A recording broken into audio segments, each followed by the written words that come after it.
महाराष्ट्र की राजनीति में इस वक्त औरंगजेब के नाम को लेकर घमासान मचा हुआ है।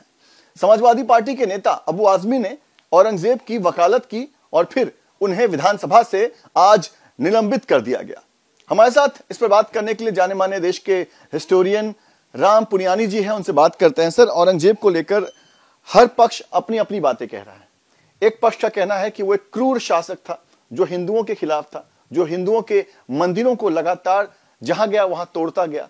दूसरा पक्ष कहता है कि नहीं, वो सत्य की लड़ाई थी, वो किसी जिहाद या इस्लाम की लड़ाई नहीं थी।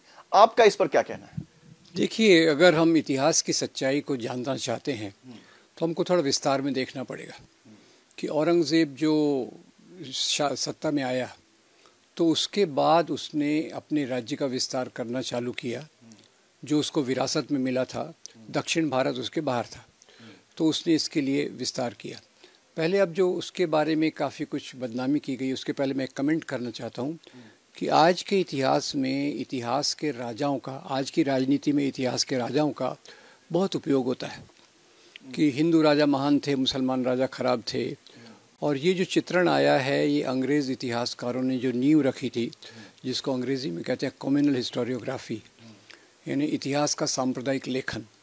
उसका आधार क्या होता है कि राजा के कार्य को उसके धर्म से जोड़ना, जबकि जो ऑब्जेक्टिव हिस्ट्री है वो ऐसा कहती है कि राजा जो काम करता है वो सत्ता और संपत्ति के लिए करता है। एक दूसरा, हर एक राजा अपने राज्य का विस्तार करता है। इसमें हमारी साइकोलॉजी क्या हो गई है, हमारी मनोविज्ञान ये हो गया कि अगर हिंदू राजा अपने राज्य का विस्तार करे तो हम उसको बहुत महान मानते हैं, मुसलमान राजा विस्तार करे तो हम उसको बहुत ख़राब मानते हैं। ये एक बैकग्राउंड मैं आपको बता रहा हूँ। अब औरंगज़ेब ने जो पहली एक एक करके हम बात लेते हैं कि उसने बहुत सारे मंदिर तोड़े और मंदिरों को तोड़ता रहा, तो मैं आपको बता दूं कि जो रिलायबल स्रोत हैं, रिचर्ड ईटन और ड्रेट रश के, ये सब बताती हैं कि उसने ज़्यादा से ज़्यादा 15 मंदिर तोड़े होंगे। और मंदिर को तोड़ने का कारण भी विशेष था। कई मंदिरों में उनके विद्रोही छुपे होते थे, कई मंदिर उनके विद्रोहियों से मिल जाते थे, और ये कारण था जिसके कारण उसने कुछ मंदिरों को तोड़ा। एक आपको उदाहरण देता हूँ, डॉक्टर पट्टाभी सीतारामैया की किताब है फेदर्स एंड स्टोन। उसमें डॉक्टर पट्टाभी सीतारामैया लिखते हैं कि काशी का जो मंदिर तोड़ा गया था क्योंकि वहाँ कुछ अनैतिक काम चल रहे थे। अब ये डॉक्टर पट्टाभी सीतारामैया कहते हैं, जो आज़ादी के आंदोलन के बड़े लीडर भी थे। अब ऐसे और कारण होंगे जिसके कारण करीब 12 से 15 मंदिर उसने तोड़े होंगे। ये भी एक दुर्भाग्य की बात है। पर सवाल ये उठता है कि क्या जब उसने ये मंदिर तोड़े और मंदिर तोड़ना ही उसका काम है, तो उसने बाकी मंदिरों को दान क्यों दिया? डॉक्टर विशंबरनाथ पांडे की एक किताब है farmans of king Aurangzeb. Doctor Vishambharnath Pande भी आज़ादी के आंदोलन से जुड़े थे, बाद में उड़ीसा के गवर्नर भी बने आज़ादी के बाद। और उन्होंने क्या किया, अपने रिसर्च स्कॉलर्स को भेजकर उत्तर भारत के बहुत सारे मंदिरों के पुजारियों के पास औरंगज़ेब द्वारा जो दिए गए आदेश फरमान थे उनको जमा किया। तो उसमें से ऐसा है कि करीब 100 मंदिरों को उन्होंने दान दिया। अब ये आश्चर्य की बात है। अगर आप कह रहे हैं 15 मंदिरों को तोड़ा और 100 मंदिरों को दान दिया। अब वही मैं बता रहा था कि 100 मंदिरों में मुझे 3 मंदिरों का याद रहता है। एक तो जो आसाम में गुवाहाटी में कामाख्या देवी का मंदिर है, उज्जैन में महाकाल का मंदिर है, और वृंदावन में भगवान कृष्ण का मंदिर है। ये 3 मुझे याद है। बाकी भी ऐसे बहुत सारे मंदिर हैं। कहीं उसने जागीर दिया, कहीं उसने आभूषण दिया, कहीं उसने मंदिर के रख रखाव के लिए, खर्चे के लिए जागीरें दी।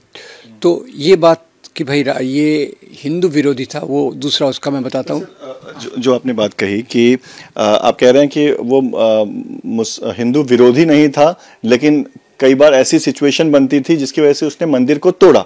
अब आप कह रहे हैं कि मंदिर को उसने दान दिए, तो वहां पर किस तरह की सिचुएशन, क्या वो हिंदुओं के सपोर्ट में मंदिरों को दान दे रहा था? क्योंकि इस तरह की बातें तो कोई नहीं कर रहा कि औरंगजेब जो था वो मंदिरों को बड़ा मानता था, मंदिरों को बढ़ावा दे रहा था। इस तरह की बातें तो कोई नहीं कर रहा। तो आप कह रहे हैं कि 100 मंदिरों को अगर दान देने की बात हो रही है तो वो कहां से आ रहा है? ये अच्छा सवाल है। देखिए, उस समय जो ज़्यादा प्रजा हिंदू थी, और ये बात हर एक राजा जानता है कि प्रजा की भावनाओं का आदर किए बगैर आप सुचारू रूप से राज्य नहीं कर सकते। और औरंगज़ेब ने 49 ईयर्स या 50 ईयर्स तक राज किया, और उसने हिंदू राजाओं को भी अपने साथ मिलाया, हिंदू प्रजा को भी अपने साथ लेकर चले। तो इसलिए कई बार उन प्रजा के उस तबके को खुश करने के लिए वो मंदिरों को दान भी देता था। और इसमें दूसरी बात ये है कि जैसे ये दोनों बातें हैं, हिंदू विरोधी होता तो 50 साल तक हिंदू मेजॉरिटी पे राज कैसे करता। अब उसमें कई लोग कहते हैं कि उसने भाई धर्मांतरण के लिए काम किया। तो ये बात मैं कहना चाहूँगा कि दुनिया में कोई भी राजा धर्मांतरण नहीं करता। एक ही राजा हुआ है भारत में, सम्राट अशोक, जिन्होंने अपने प्रचारकों को भेज के बुद्ध धर्म का, मानवतावाद का प्रचार किया। बाकी राजा लोग कई बार अपने विरोधी राजाओं का अपमान करने के लिए, हारे हुए राजाओं का अपमान करने के लिए अपमानजनक शर्तें, इंसल्टिंग कंडीशंस डालते थे। उसमें कई उदाहरण हैं, जो छत्रपति संभाजी महाराज का उदाहरण है वो उसी में आता है। तो खैर इसमें हिंदू विरोधी नहीं था, ये बताने के लिए और बताना चाहता हूँ। अब राजा कोई अकेले तो शासन करता नहीं है, उसका दरबार होता है। दरबार में बड़े अधिकारी, छोटे अधिकारी, राजा, मनसबदार, मिर्ज़ा राजा, ये सब कैटेगरीज होती हैं। जैसे आज के इसमें होता है MP, MLA, ग्राम पंचायत का लीडर, ऐसा उस समय भी जो स्ट्रक्चर था। तो उसमें आप देखिए तो हर एक मुग़ल राजा के दरबार में हिंदू अधिकारी थे। अकबर से शुरू कीजिए, अकबर का मुझे मालूम है। अकबर के दरबार के 9 रत्न, बीरबल, राजा टोडरमल, अकबर के प्रधान सेनापति राजा मान सिंह।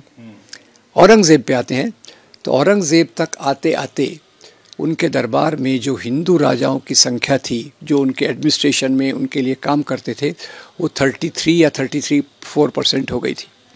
उसमें राजा जय सिंह, जो शिवाजी से मुठभेड़ करने के लिए आए थे औरंगज़ेब की तरफ से, वो राजा जय सिंह थे। दूसरे थे राजा जसवंत सिंह और तीसरे थे राजा रघुनाथ बहादुर, जो उनका खजांची, रेवेन्यू डिपार्टमेंट देखते थे। ये राजा रघुनाथ बहादुर, जो टोडरमल का मैंने बात की ना, अकबर के दरबार के, उसके ग्रैंडसन थे, पोते थे। तो ये प्रशासन मिला जुला था। अगर उसको हिंदुओं से ऐसी नफरत होती तो अपने प्रशासन में इनको क्यों भेजता। अब ये भी तो हो सकता है ना कि हिंदू राजा ने उसके सामने अगर समर्पण कर दिया, अपने सेना के साथ आकर उससे मिल गया, तो फिर वहाँ पर कोई खतरा ही नहीं उसे, तो वैसे लोगों को साथ में लेकर चल रहा होगा। देखिए ये एक कहने का तरीका, सोचने का तरीका सही है, पर ये लगातार ये हो नहीं सकता। आप अकबर से लेके तो औरंगजेब तक देखिए। यहाँ पर बात सिर्फ औरंगजेब की हो रही है सर, लगातार कहा जा रहा है कि औरंगजेब जो था वो एक क्रूर था, है ना। आपने कहा कि मंदिर तोड़े, लेकिन मंदिरों को उसने दान भी दिया। लेकिन अगर वो इतना ही प्रजा के बारे में सोचने वाला था, तो जिन मंदिरों को उसने तोड़ा वहां पर दान देकर उसने फिर से क्यों नहीं उस मंदिर को वापस से खड़ा किया। मैं आपसे सवाल पूछूं, वहां मंदिर तोड़ने के बाद वहां मस्जिद क्यों बन रहे थे सर। अब देखिए, मंदिर तोड़ने के बाद वहीं मस्जिद बनी, ये एक डिस्प्यूटेबल सवाल है। कहीं कहीं उसने मस्जिद भी बनवाई और मंदिर और मस्जिद पास में बनवाए ताकि जो लोगों को आने जाने की सुविधा हो, वो बराबर है। अब सवाल ये है कि कई विद्रोही छुप जाते हैं। अभी जैसे एक आपको उदाहरण दूं, ये स्वर्ण मंदिर में इंदिरा गांधी ने फौज भेजी, तो हम कह सकते हैं कि वो सिखों के विरोध में थी। स्वर्ण मंदिर में कुछ लोग छुप गए थे जो बीच बीच में गलत घटनाएं करते थे, उसके कारण फौज भेजनी पड़ी। तो शासक के सामने जो समस्या होती है, अब आप देखिए 50 साल तक आप राज कर रहे हैं, तो राज करने के दौरान कई लोग आपसे मिलते हैं, कई लोग आपका विरोध करते हैं। तो कई हिंदू राजा मिलते हैं, तो वो मिलते हैं तो मतलब आप उनको गद्दार कहना चाहते हैं। किस आधार पे? क्योंकि सत्ता का आधार धर्म नहीं था, राज का आधार धर्म नहीं था, राज का आधार सत्ता था। अब ये मैं इसका दूसरा उदाहरण देना चाहता हूँ जो उसको सप्लीमेंट करेगा।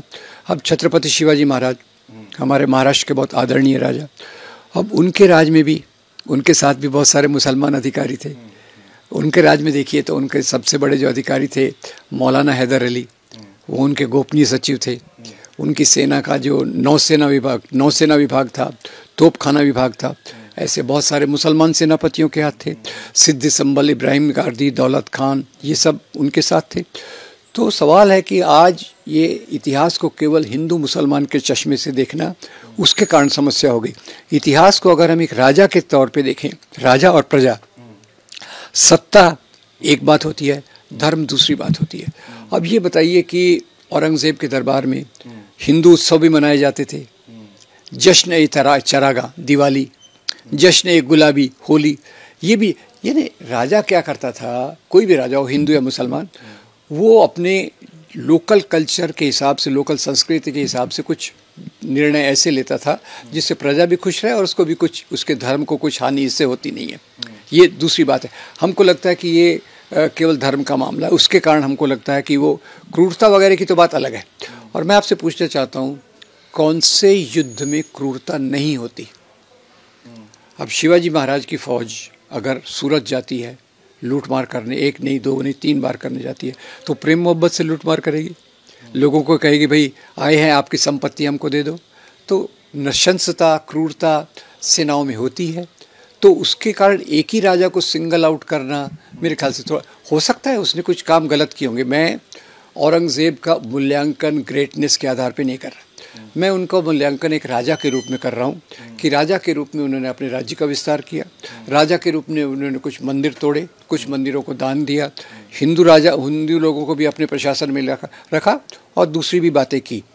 तो इसके कारण केवल उनको हिंदू विरोधी के रूप में प्रोजेक्ट करना वो मुझे स्वीकार्य नहीं है। अब राजाओं की महानता की जो दूसरी बात है, मेरा अलग मानदंड है। मेरा मानदंड है कि कौन राजा अपनी प्रजा के प्रति कितना उदार है, प्रजा की भलाई की कितनी ये करता है। तो उसके लिए जैसे अमर्त्य सेन ने कहा था कि वो 2 राजाओं को काफ़ी महान मानते हैं, एक सम्राट अशोक और दूसरा अकबर। उसमें मैं तीसरा लिस्ट में जोड़ दूंगा छत्रपति शिवाजी महाराज। और मेरा कारण क्या रहेगा कि जैसे छत्रपति शिवाजी महाराज ने प्रजा के कंधों से वो जो लगान का बोझ था वो कम किया था, प्रजा को जो सेना के लोग आके तंग करते थे, हमको ये दे दो, हमको वो दे दो, उसमें उन्होंने बंदी डाली थी। तो मेरा मानदंड अलग है। युद्ध करना, विरोधियों को हराना, उसके आधार पर किसी को क्रूर या हिंदू मुसलमान विरोधी करना, ये मुझे लगता है सही नहीं है। सर, इन दिनों एक फिल्म रिलीज हुई थी हाल ही में, छावा। आपका भी मैंने एक वीडियो देख रहा था जिसमें आप उसका विश्लेषण कर रहे थे। क्या उस फिल्म को देखकर जिस तरह से लोगों में एक गुस्सा है औरंगजेब को लेकर, एक जो आक्रोश दिखाई दे रहा है पूरे देश में, जो भी कोई उस फिल्म की बात कर रहा है, लोग रो देते हैं जब हम देखते हैं कि संभाजी महाराज पर जिस तरह से उनके साथ औरंगजेब पेश आया था। आप उसको डिफेंड कर रहे हैं वहां पर भी औरंगजेब को, कि जिस तरह से उसने क्रूरता दिखाई संभाजी के लिए? पहली बात तो यह है, जो क्रूरता दिखाई उसका वर्णन कहाँ से आया? उसका वर्णन आया है एक उपन्यास से। उसका वो शिवाजी सावंत का लिखा हुआ उपन्यास है छत्रपतिंचा शावा। अब उसने किस प्रकार से क्रूरता की, खुद की या अपने ऑफिसर से करवाई, वो क्रूरता तो कोई जस्टिफाई नहीं करेगा, उसकी तो मैं निंदा करूंगा। जब एक राजा दूसरे राजा से भी लड़ता है तो किसी प्रकार का इस प्रकार का काम वो नृशंस होता है। और छावा मेरे ख्याल से थोड़ा सा एक्सेजरेटेड वर्जन है, ऐसा मुझे लगता है, क्योंकि वो हिस्टोरिकल अकाउंट नहीं है। पर ये तो हर हिस्ट्री में लिखा गया है ना सर, कि संभाजी को किस तरह से हत्या की गई, संभाजी की, उनके नाखून निकाले गए, उनकी आंखें फोड़ी गई, उनके बदन के टुकड़े टुकड़े कर, ये तो हर हिस्टोरियन ये बात कर रहा है। मुझे नहीं पता, क्योंकि आरसी मजूमदार जो हैं, जो एक बहुत महान इतिहासकार माने जाते हैं, उन्होंने इसका कोई वर्णन नहीं किया है। तो कैसे संभाजी की हत्या की गई? संभाजी की हत्या तो खैर वो तो एक हारा हुआ राजा था, औरंगजेब ने उसको हराया और उसके कारण उन्होंने उसको पकड़वाया होगा। पहले उसको पकड़ा के लाए और उनको उन्होंने मुसलमान बनने को कहा, जो एक अपमानजनक शर्त थी। संभाजी महाराज ने उसको रिफ्यूज़ किया। तो जो वर्णन आया है कि पहले उनको उन्होंने जोकर के कपड़े पहनाए, लोग उन पे हंसने लगे, बाद में उन्होंने कहा इसकी हत्या कर दो। इतना तक स्रोतों से मुझे पड़ा है। पर बात टॉर्चर वाली आप कह रहे हैं बात नहीं थी? आई डोंट नो, हो सकता है क्या होगा। देखिए, जो मैं नहीं जानता उस पर मैं कमेंट नहीं करूँगा। और शिवाजी सावंत ने जो किया है उसका क्या आधार है मुझे पता नहीं। अगर सच है तो बहुत ही निंदनीय है। इतिहास में भी कोई गलत चीज़ हुई तो उसको हमको स्वीकार नहीं करना चाहिए। पर मेरे रिक्वेस्ट ये है कि एक चित्र को पूरा देखना चाहिए। कैनवास आपके सामने है, कैनवास के एक कॉर्नर को देखकर अगर आप अपनी राय बनाएं तो गलत होगा। तो ये एक चीज़ को हाईलाइट किया गया है, शायद एग्जेजरेट किया गया है कि इस प्रकार से किया, तो वो तो मेरे ख्याल से एक सिनेमैटिक इफेक्ट, ज़्यादा लोगों को अट्रैक्ट करना और जो नफ़रत की राजनीति को बढ़ावा देना, उसके कारण भी हो सकता है, या ये सच्चाई भी हो सकती है। मैं दोनों बातें कह रहा हूँ क्योंकि मुझे उस पर कोई अधिकारपूर्ण जानकारी नहीं है। पर इतना मैं मानता हूँ कि जीता हुआ राजा हारने वाले राजा का अपमान करता था। सर ये बताइए कि महाराष्ट्र में जिस तरह की इस वक्त राजनीति चल रही है, अबू आज़मी ने कह दिया था कि औरंगजेब जो था वो एक अच्छा शासक था। बहुत सारे हिंदू जो राजा थे वो उसके साथ थे, और ये लड़ाई जो थी वो हिंदू मुस्लिम की लड़ाई नहीं थी, ये लड़ाई जो थी वो सत्ता पाने की लड़ाई थी। वहीं अब पूरा माहौल जो है वो अबू आज़मी के खिलाफ है। बीजेपी और तमाम जो सरकार में पार्टियां हैं वो अबू आज़मी के खिलाफ जो है वो धरने मोर्चे पर हैं। आज विधानसभा से उनको निलंबित भी कर दिया गया। आप मानते हैं कि औरंगजेब जो था वो एक क्रूर शासक था, या फिर आपको लगता है कि जो अबू आज़मी कह रहे हैं कि लड़ाई जो थी वो सिर्फ सत्ता पाने की थी, कोई हिंदू के खिलाफ नहीं थी? देखिए, एक क्रूरता और अच्छे शासक की बाइनरी को मैं स्वीकार नहीं करता। अच्छे अच्छे राजाओं ने भी जिन क्षेत्रों में राज्य किया है वहाँ कुछ न कुछ क्रूरता की होगी, तभी वो राज्य को जीत सकते हैं। आपके पड़ोसी राज्य को आप प्यार से नहीं जीत सकते। क्रूरता में यहाँ कहा जा रहा है सर हिंदू विरोधी क्रूरता, यानी ये नहीं था कि हमने उस जगह को कब्जा कर लिया, बल्कि वहां के धर्म को हमने नष्ट करना चाहा। हमने वहां के मंदिरों को तोड़ दिया गया, हमने वहां के राजा को जब पकड़ा तो उसके साथ इस तरह की चीजें की जो पहले कभी नहीं की। और इतिहास हमें याद रखे कि हम कितने निर्दयी तरीके से उस राजा के साथ हम पेश आ रहे हैं। इस तरह की चीजें और किसी के साथ नहीं कही जाती, ये औरंगजेब के साथ ही कही जाती है। अब आपको बताऊं कि आप 1857 की लड़ाई को याद रखिए। थोड़ा औरंगजेब को समझने के लिए ये भी ज़रूरी है। 1857 की लड़ाई में बहादुर शाह जफ़र लीडर थे, तात्या साहब टोपे, नाना साहब पेशवा, झांसी की रानी, बेगम हजरत महल, ये उनके साथी थे। और उसके बाद जब ये विद्रोह असफल हो गया तो अंग्रेज़ों ने अपनी फूट डालो और बात राज करो की नीति को तेज कर दिया। उसके चलते उन्होंने ऐसा इतिहास की नींव रखी जिसमें राजा को उसके धर्म से जोड़ दिया गया। राजा को तो सत्ता से जोड़ना चाहिए, और इसलिए आप देखेंगे कि जब दूसरा उदाहरण देता हूँ, राणा प्रताप और अकबर की लड़ाई है। इसको भी हिंदू मुसलमान की लड़ाई में देखा जाता है, पर अकबर की फ़ौज में उस समय बहुत मुसलमान थे, हिंदू भी थे, और अकबर की फ़ौज का जो सेनापति था वो राणा प्रताप था। और राणा प्रताप की फ़ौज अकबर की फ़ौज का जो ये था वो राजा मान सिंह था। राणा प्रताप की फ़ौज को देखिए तो उनके 3000 सैनिकों में 2000 हिंदू थे, 1000 पठान थे, और उनके 2 सेनापतियों में एक थे राजा राम सिंह और दूसरे थे हकीम खान सूर। तो अंग्रेज़ों ने जिस प्रकार का नैरेटिव खड़ा किया, जो बाद के सांप्रदायिक लोगों ने उठाया, उन्होंने इन लड़ाइयों को धर्म के आधार पर देखा। कि जबकि आप 50 साल के शासन के बाद भी देखिए तो हिंदू धर्म यहाँ से ख़त्म नहीं हुआ, हिंदू धर्म बराबर बना रहा। और जो कुछ मंदिर भी मैंने आपको बताया, कुछ मंदिर तोड़े गए, ज़्यादा मंदिरों को दान दिया गया। तो अच्छी बात तो नहीं है ये, पर इतिहास में ये हुआ। एक बात और ख्याल रखिए दोस्त, कि कई बार हिंदू राजाओं ने भी मंदिर तोड़े, और एक बार औरंगज़ेब ने भी एक मस्जिद को तोड़ा। तो जो हम धर्म से जोड़ के देखते हैं उसका मैं उदाहरण देता हूँ। 11वीं शताब्दी कश्मीर में एक राजा थे हर्षदेव, उनका उल्लेख मिलता है कल्लण की राज तरंगिणी में। कल्लण बताते हैं कि भाई जो वहाँ का राजा हर्षदेव था उसका खजाना खाली हो गया, तो उसको आइडिया आई कि भाई मंदिरों में तो इतनी संपत्ति पड़ी है, तो उसने एक विशेष ऑफिसर को नियुक्त किया, देवोत्पतन नायक, जिसका काम था मंदिरों में जाना, वहाँ जो सोने चांदी के अब मूर्तियाँ हैं, रत्न जड़ित मूर्तियाँ हैं, उनको राज दरबार में लाना। ऐसे रिचर्ड ईटन भी अपने स्कॉलरली वर्क में बताते हैं कि 2 हिंदू राजाओं में भी जब होता था झगड़ा, तो जीतने वाला हिंदू राजा हारने वाले हिंदू राजा के कुल देवता के मंदिर को तोड़ता था। वो ये बताने के लिए अब यहाँ का राजा मैं हूँ, क्योंकि कई बार राजाओं की आइडेंटिटी, पहचान उनके कुल देवता से भी होती थी। तो ये बहुत सारे कारण हैं। उसको नैरो डाउन करके एक बाइनरी के रूप में हिंदू बनाम मुस्लिम, और मुसलमान हिंदू को नफ़रत करते थे, हिंदू धर्म मिटाना चाहते थे। आप देखिए कि हमारे धर्म की जो महान परंपरा है, भक्ति परंपरा, वो कब विकसित हुई? इसी दौर में विकसित हुई।